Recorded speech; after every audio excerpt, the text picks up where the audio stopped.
Assalamualaikum warahmatullahi wabarakatuh. Yang terhormat kepada dosen pengampu mata kuliah Ekonomi Mikro Islam, izinkan saya untuk memperkenalkan diri.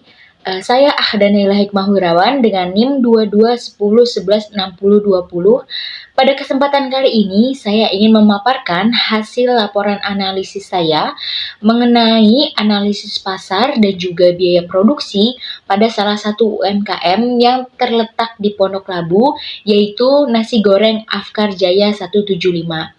Dan tentunya pemaparan laporan ini dikhususkan untuk memenuhi ujian akhir semester genap pada tahun 2023.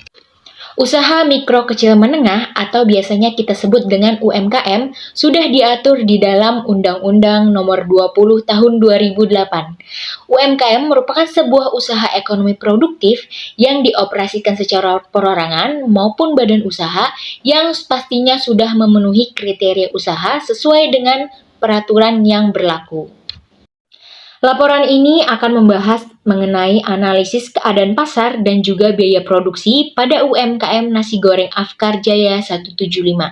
Diharapkan dengan adanya penulisan laporan ini bisa menambah wawasan bagi saya sendiri. Baik, selanjutnya ada tinjauan pembelajaran. Tentu saja saya melihat beberapa penelitian dahulu untuk dijadikan referensi saya menulis laporan ini.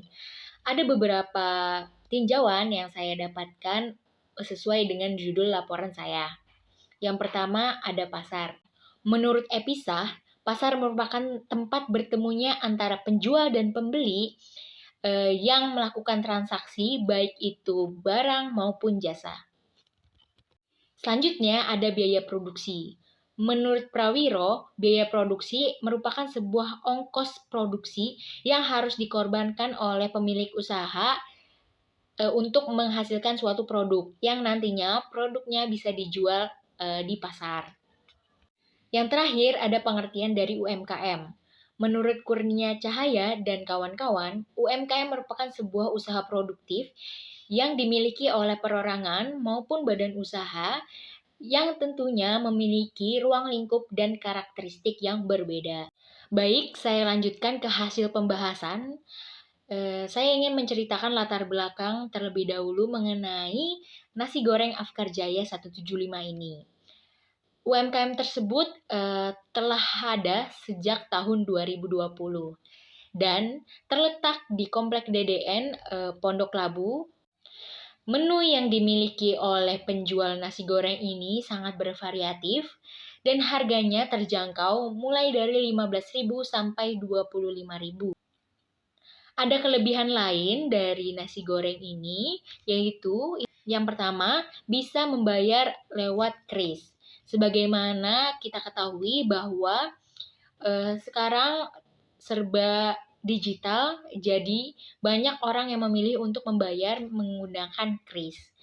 Selanjutnya, nasi goreng ini juga disupport dengan kehadiran GoFood dan ShopeeFood, sehingga bisa menambah omset bagi penjual. Selanjutnya, akan saya analisis bagaimana keadaan pasar pada nasi goreng Afkar Jaya 175. Perlu kita ketahui bahwa jenis pasar ada banyak macamnya, sehingga jika kita lihat dari ciri-cirinya, sehingga berdasarkan analisis saya, nasi goreng Afkar Jaya 175 merupakan nasi goreng Afkar Jaya 175 termasuk ke dalam jenis pasar monopolistik. Pasar monopolistik sendiri bisa didefinisikan sebagai keadaan pasar, sebagai jenis pasar yang memiliki beberapa penjual tetapi memiliki karakteristiknya sendiri-sendiri. Yang pertama, yang sudah saya jelaskan sebelumnya bahwa banyak penjual tetapi memiliki ciri khasnya tersendiri. Yang kedua, penjual bisa menetapkan harga untuk barang yang mereka jual. Yang ketiga, proses keluar masuknya perusahaan untuk memulai usaha di pasar ini sangat mudah. Nasi goreng Afkar Jaya 175 ini membutuhkan modal awal sebesar 10 juta rupiah untuk memulai usahanya. Selanjutnya ada analisis biaya produksi. Perlu kita ketahui bahwa ada beberapa macam biaya produksi. Yang pertama ada biaya tetap, yang kedua ada biaya variabel, dan juga yang ketiga ada biaya total. Mari kita bahas satu-satu. Saya akan membahas terlebih dahulu mengenai biaya tetap. Nasi goreng Afkar Jaya memiliki biaya tetap sebesar 2 juta per bulan untuk mereka keluarkan. Yang pertama ada untuk sewa kios sebesar 1,5 juta rupiah per bulan. Yang kedua ada listrik sebesar 400.000 per bulan. Yang terakhir ada air 100.000 per bulan. Biaya variabel merupakan biaya yang harus dikeluarkan oleh perusahaan atau pemilik usaha, tetapi bisa berubah-berubah jumlahnya. Nah, kalau di nasi goreng Afkar sendiri, ini saya ambil perhitungannya secara kasar ya, karena memang mohon maaf terlebih dahulu untuk kisaran tetapnya tidak ada, karena ini bersifat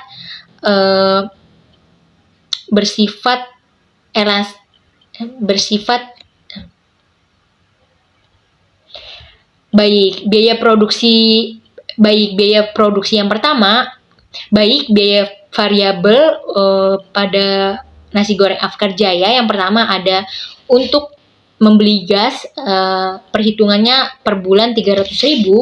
Selanjutnya ada bahan baku atau bahan mentah untuk membuat makanannya sebesar 500.000 per hari. Jadi jika dikali dengan 30 hari, maka membutuhkan 15 juta untuk bahan baku. Sehingga total biaya variabel yang dibutuhkan per bulan sebesar 15.300.000 rupiah. Selanjutnya ada biaya total. Nah, biaya total merupakan gabungan dari biaya tetap dan juga biaya variabel pada perusahaan.